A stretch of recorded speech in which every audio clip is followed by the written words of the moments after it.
Assalamualaikum dan selamat petang anak-anak sekalian. Seperti yang dijanjikan, petang ni cikgu buatkan video supaya kamu boleh belajar sendiri di rumah.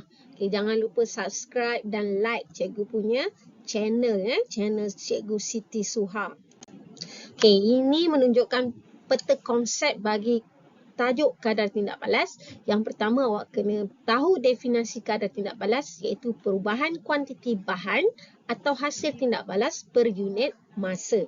Dan ini boleh dijelaskan melalui teori perlanggaran, di mana zarah bahan tindak balas mesti berlanggar antara satu sama lain, akan menghasilkan frekuensi pelanggaran berkesan antara zarah-zarah yang meningkat, dan kadar tindak balas juga akan meningkat.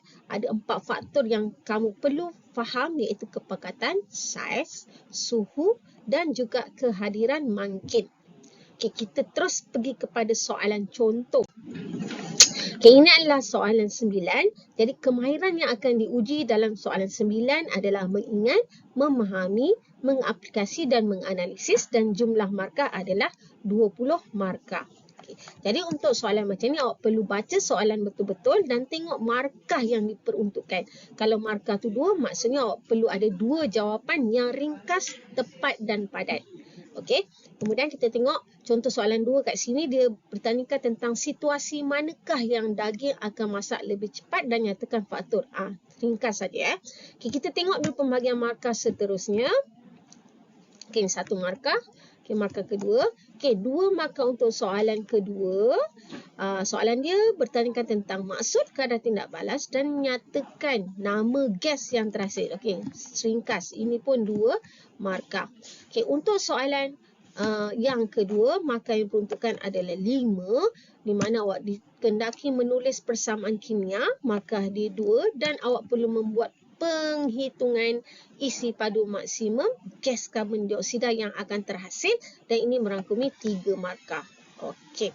Untuk soalan ketiga, hitungkan kadar tindak balas purata. Ini sangat ringkas, awak tengok saja masa yang diambil dan juga isi padu gas yang dibebaskan. Okay, untuk soalan keempat, 5 ada 10 markah, di mana soalan pertama 5 markah dan soalan kedua 5 markah. Awak perlu bandingkan merujuk kepada teori pelanggaran.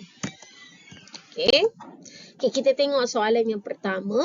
Raja 9 menunjukkan 2 situasi memanggang 500 gram daging. Situasi A kalau awak tengok saiznya kecil, situasi B saiznya besar. Soalan dia, dalam situasi manakah daging akan masak lebih cepat, dan nyatakan faktor yang mempengaruhi kadar untuk memasak daging. Okey, mudah saja. Soalan 9A, jawapan yang pertama adalah situasi A. Manakala jawapan yang kedua, faktor dia adalah saiz, ataupun awak boleh juga jawab jumlah luas permukaan. Okey. Seterusnya, soalan B. Soalan B dia tanyakan jadual 9 menunjukkan maklumat tentang bahan tindak balas dan suhu yang digunakan dalam 3 eksperimen untuk mengkaji faktor yang mempengaruhi suatu kadar tindak balas. Tindak balas di antara kalsium karbonat dan asid aduklorik menghasilkan gas X yang akan mengeruhkan air kapur. Okay, pergi kepada soalan, apakah yang dimaksudkan dengan kadar tindak balas dan nyatakan nama gas X yang terhasil. Okay, jawapan dah keluar ni. Maksud kadar tindak balas adalah perubahan kuantiti bahan ataupun hasil per unit masa. Okey, gas yang terbebas. So, awak kena ingat betul-betul. Kalsium karbonat dengan asid. Hasilnya adalah garam, gas karbon dioksida dan air. Jadinya, gas X sudah tentulah karbon dioksida. Okey, boleh Okey, so 1 markah, 2 markah, 3 dan 4 markah. Okey, untuk sebelum pergi kepada soalan seterusnya, awak pastikan awak tengok betul-betul faktor suhu eksperimen 1, 2 dan 3. Suhu dia 35, kemudian dia meningkat. Okey, so 45 tu lagi tinggilah daripada suhu 35. Okey, kita tengok lagi faktor lain. Okey, ini kepekatan asid aduklorik 0.5 mol per desimeter padu. Okay, yang kedua, ketulan juga. Asid dia 0.5 mol per desimeter padu. Tapi, soalan ketiga, dia punya kepekatan 1.0 mol per dm padu. Maksudnya kat sini ada faktor kepekatan. So untuk eksperimen 1 dan 2 adalah faktor suhu. Eksperimen 2 suhu dia 45, eksperimen 1 suhu 35. Okay, kita tengok soalan seterusnya. Okey, tuliskan persamaan kimia bagi tindak balas antara kalsium karbonat dan asid hidroklorik. Hitung isi padu gas maksimal bagi gas karbon dioksida yang terhasil dalam eksperimen 1. Okey, so persamaan kimia kenalah mahirkan kalsium karbonat tambah asid hidroklorik. Hasil dia adalah kalsium klorida, gas karbon dioksida dan juga air. Jangan lupa seimbangkan, okey? So, kemudian soalan kedua, dia suruh kira isi padu maksimal bagi gas karbon dioksida yang terhasil.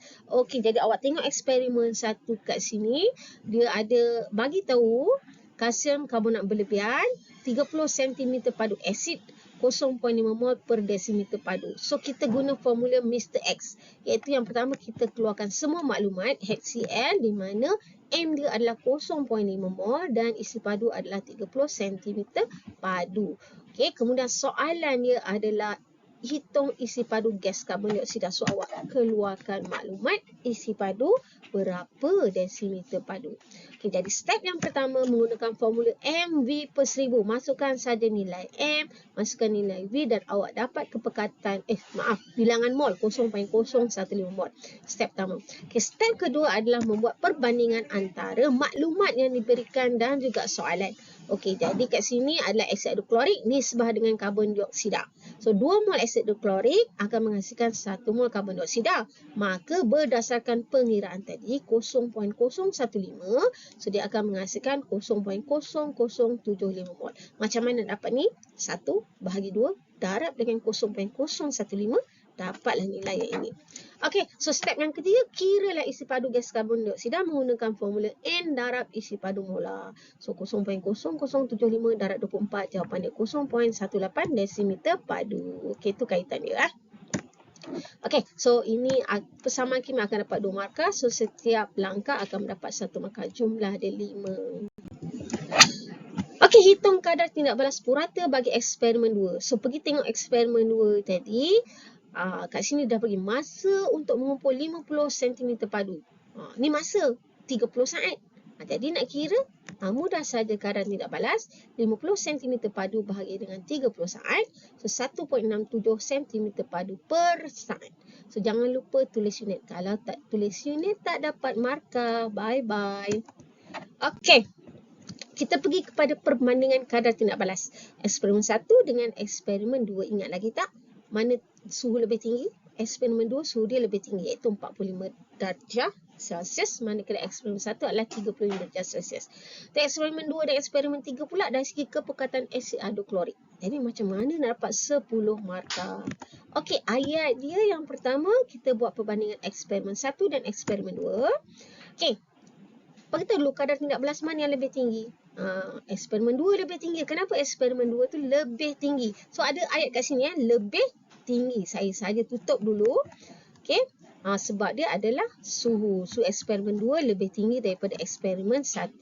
So bila suhu dia berkaitan dengan tenaga kinetik zarah. Eksperimen 2 lebih tinggi daripada eksperimen 1. Okay, markah ketiga kita sebut frekuensi pelanggaran antara apa? Kalsium karbonat dengan ion hidrogen dalam eksperimen 2 lebih tinggi, maka frekuensi pelanggaran berkesan dalam eksperimen 2 lebih tinggi. Okey, boleh tak? Salin jawapan dan isi tempat kosong. Tak apa, saya tunjukkan jawapan dia. Okey, mesti ada perbandingan lebih tinggi. Suhu lebih tinggi. Tenaga kinetik lebih tinggi. Frekuensi pelanggaran antara kalsium karbonat dan ion hidrogen dalam eksperimen 2 lebih tinggi. Frekuensi pelanggaran berkesan dalam eksperimen 2 lebih tinggi. Okay, kita pergi kepada eksperimen 2 dan 3. Okey, mana kadar tindak balas lebih tinggi? Yang ketiga lebih tinggi. Sebab apa? Kepekatan. Kepekatan ion hidrogen. Kepekatan asid hidroklorik tu. Yang ketiga, kalau kepekatan dia berkaitan bilangan zarah per unit isi padu. Masalahnya zarah apa? Zarah tu adalah zarah ion hidrogen daripada asid. Okey, ayat yang ketiga sama. Frekuensi pelanggaran berkesan frekuensi pelanggaran antara kalsium karbonat dengan ion hidrogen dalam eksperimen 3 lebih tinggi, frekuensi pelanggaran berkesan dalam eksperimen 3 lebih tinggi. Ya, awak tolonglah hafal ayat ni sebulat, sebiji-sebiji.